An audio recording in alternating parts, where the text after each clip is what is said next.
is Yasman Pasgon, king of the forest. Nobody dares me.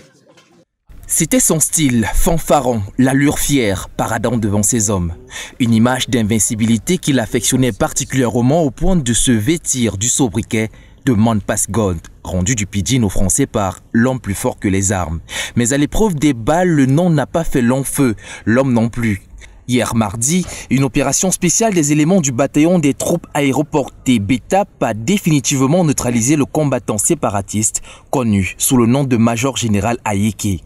Considéré comme le second du commandant en chef Field Marshal, ce coup réussi est un bon point pour le moral des troupes républicaines aux prises avec les forces sécessionnistes dans le nord et le sud-ouest du pays. À noter tout de même que les poches de résistance sont multiples dans ces zones et le caractère asymétrique des combats est du genre à compliquer la tâche aux militaires. De plus, le traumatisme des actes barbares perpétrés par les séparatistes gèle le courage des citoyens qui se refusent à risquer leur vie dans des activités autrefois communes à leur quotidien. Toutefois, de nouvelles forces rejoignent les rangs. Des soldats déjà sur le terrain sont appuyés par de nouvelles troupes engagées dans la sécurisation des biens et des personnes, tout comme dans la défense des intérêts de l'État. Des opérations spéciales sont menées contre des cibles stratégiques, tenant les armes d'une main et de l'autre, prodiguant soins et réconfort aux populations. Sans grande surprise en effet, car au sorti des élections présidentielles de 2018, le président de la République faisait du retour au calme dans les deux régions nord et sud-ouest du pays un défi pour son nouveau septennat. À ces entrepreneurs de guerre qui mettent à mal notre unité nationale et prônent la sécession, il faut qu'ils sachent qu'ils se heurteront non seulement à la rigueur de la loi, mais aussi à la détermination de nos forces de défense et de sécurité. Je leur lance un appel à déposer les armes et à retrouver le droit chemin. Au prix de l'honneur et au besoin celui du sang du devoir, l'armée camerounaise avance à pas lents mais sûrs sur le chemin à la fois douloureux et précieux du maintien de la paix et de l'unité.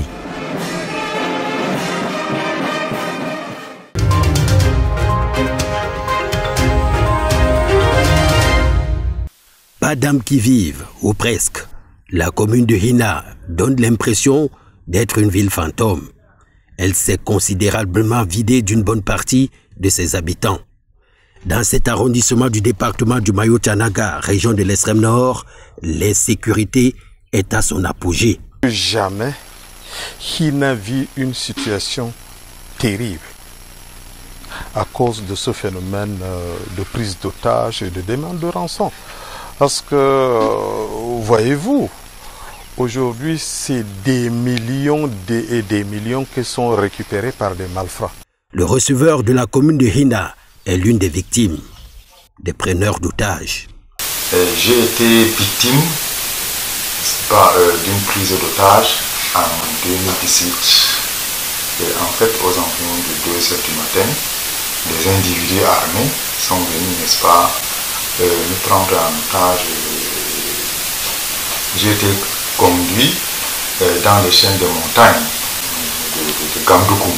Il en garde donc des souvenirs indélébiles et ne cache pas le traumatisme qu'il habite depuis lors. Ça me traumatise et vraiment à chaque fois que même le cinéma, si je vois les films et les prises d'otages, tout ça là, ça me rappelle. Du fait de cette insécurité criade, la commune de Hina connaît un bond en arrière dans son développement au grand dam des élites. Sans sécurité, il n'y a point de développement. Clair, limpide. On comprend dès lors pourquoi les habitants qui pratiquent essentiellement l'agriculture, l'élevage et l'artisanat ont décidé de lever l'ancre, quittant la cité maudite. Mais l'élite de Hina n'entend pas baisser les bras. Je suis prêt en ce qui me concerne à poser ce problème au plus haut niveau pour que des solutions soient trouvées.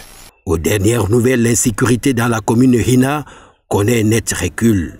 La situation s'est passablement améliorée depuis le début de l'année. Il y a encore 10 mois, les premiers d'otages régnaient ici de main de maître.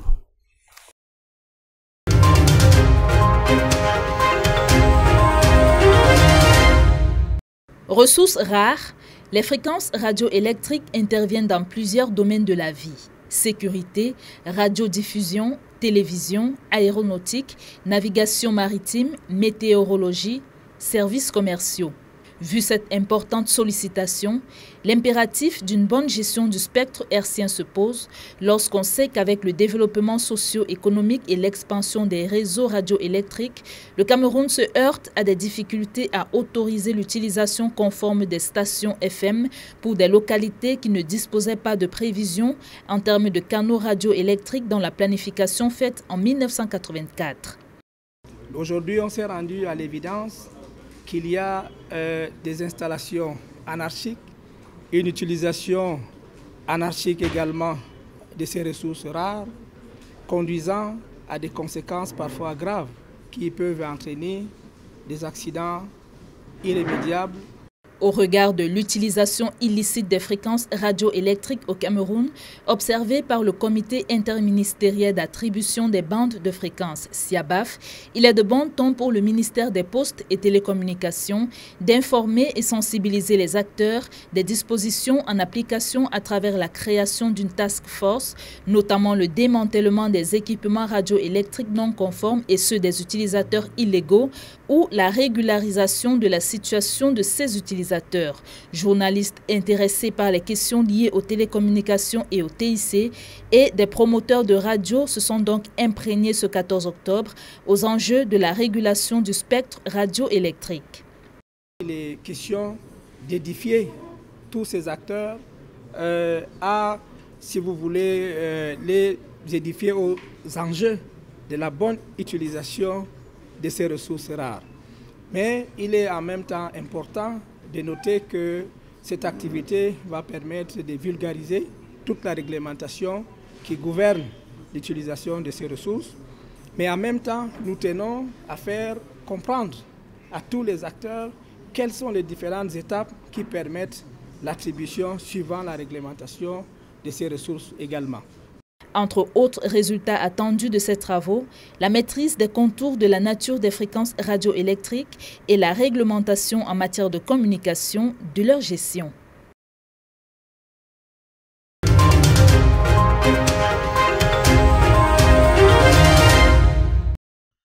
Dénoncer les violences sexuelles faites sur le genre et le harcèlement en milieu scolaire, c'est le cheval de bataille de cette association dénommée Women in Engineering and Technology, en visite ce mardi au lycée bilingue de Niala. Le projet porté en partenariat avec l'ambassade des États-Unis veut voir le changement et attirer l'attention de la société sur toute forme d'abus. Les violences sont devenues aujourd'hui monnaie courante. Je vais parler plus précisément des violences sexuelles en milieu scolaire. Ça peut être à titre, ce que nous faisons est à titre préventif, ça peut aussi être à titre curatif pour celles qui ont déjà été victimes de ces violences-là. Les chiffres font froid au dos. Près d'une fille sur deux subissent consciemment ou non ces abus. L'idée, parler et trouver vite la solution à travers cette campagne. On ne connaît pas déjà la définition même de la violence sexuelle, de la violence même tout court, des intimidations. On peut être victime sans être au courant. Lors des travaux de cette première session, les animatrices du projet n'ont pas hésité à dessiner aux élèves le tableau des différentes manifestations. Ça se manifeste par des attouchements, par des mots qui sont sexistes. Donc il y a des mots qu'on va envoyer comme ça à des personnes, des mots sexistes, des attouchements et puis même le forcing. Comme un air d'accompagnement, l'équipe conduite par le Dr Gisèle Béatrice Sonfac a vu la descente surprise sur les lieux du ministre des Enseignements secondaires. Nalova Lyonga a tenu à exprimer sa gratitude et dit souhaiter voir la multiplication de ces genres d'initiatives en vue de barrer la voie à la violence sexuelle en milieu scolaire. La campagne débutée par la ville de Douala s'étendra dans les autres villes pour une durée de 4 mois.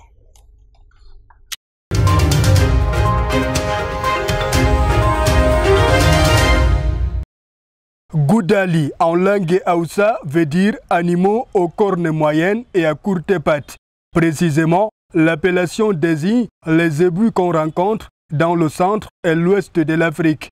Au Cameroun, ils sont beaucoup plus élevés dans la Damawa. D'ailleurs, dans cette région, c'est la race bovine la plus répandue. Elle représente la part importante du cheptel. Le Goudali a deux sous-groupes. Nous avons premièrement ce qu'on a appelé le Sokoto Goudali, qui lui est retrouvé généralement au Nigeria, au Burkina Faso, au Bénin, au Mali. Et nous avons ce qu'on a appelé, grosso modo, Adamawa Goudali. Lui se retrouve à une partie de nord-est du Nigeria, le Cameroun, la Centrafrique. Autre caractéristique de cette espèce animale, la performance bouchère et laitière, une véritable source d'alimentation et de revenus. Le rendement carcasse est de l'ordre de 50 à 52%. Par rapport à la production laitière, le Goudali est capable de produire plus de 600 litres de lait, entre 600 et 650 litres de lait en 7 mois de lactation. L'élevage de Goudali s'est fait généralement de manière extensive, avec comme exigence la disponibilité des pâturages et d'eau. Dans la zone soudano-sahélienne, généralement au Cameroun particulièrement, le Goudali n'est pas élevé en station comme les autres animaux exotiques. Ça veut dire que c'est un animal qui peut se nourrir très facilement de l'herbe naturelle. Mais aujourd'hui, comme nous voulions plus accroître son rendement sur le plan viande, sur le plan lait, on peut apporter de la supplémentation. Vulnérables à certaines maladies parasitaires, les animaux ont également besoin de doses de vaccins pour être en bonne santé, synonyme d'une croissance rapide.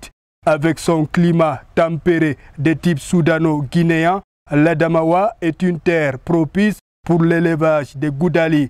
Dans cette région, plus qu'un motif de fierté pour les éleveurs, l'activité est un atout pour l'économie locale.